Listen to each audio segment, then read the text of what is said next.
The chapter is closing. Now that sounds really exciting, right? We all like when there is a new chapter that we are waiting for to happen in our lives.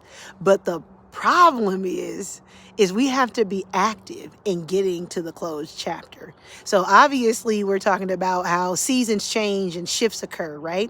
But what I also got from the Holy Spirit is that's an active, willing participant. When we are reading a book, okay, we talk about chapters. When you're reading a book, you have to read the words and you have to understand your storyline, and then you have to be able to get to the next page. In order to get to the next chapter, you got to keep reading. That means you have to keep doing something. You have to keep having your drive. You have to keep having momentum. You have to keep putting one foot in front of the other. It is exciting that the chapter is closing, but how are you getting to the closed chapter? What are you doing? What role and what part are you playing? We know God's in the midst. We know that God is already doing something.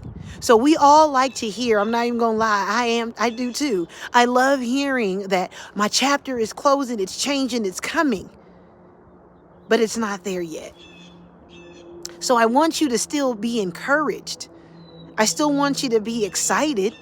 I still want you to have hope that the chapter is closing, but what if it's not closing tomorrow? What if it's not closing right now? What if it's not closing for another 5 years? Do you still have that same drive and compassion and excitement and anticipation waiting for it?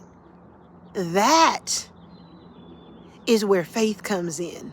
That is where you have to continue to push your trust and hope in God. I can't get my words out. I'm mumbling them. That is where you put your hope and trust in God. Because it's exciting to get the prophecy. It's exciting to, and I'm not a prophet. It's exciting to hear that a shift is coming. But there is a point in between the shift and it actually happening. There is a wait in between. That is the part where God is shaping and molding you. That is the part where you're still saying, God, I believe and trust you, even though it doesn't look like it. That's the part that you have to continue to believe. So the shift is coming. The chapter is closing, but you still have to put in the work while you're waiting. And sometimes that work is going to look like prayer. Sometimes that work is going to look like fasting. Sometimes that work is going to be in communion, in community with others and praying. What does it look like for you? It's coming. You just have to keep and stay prayed up.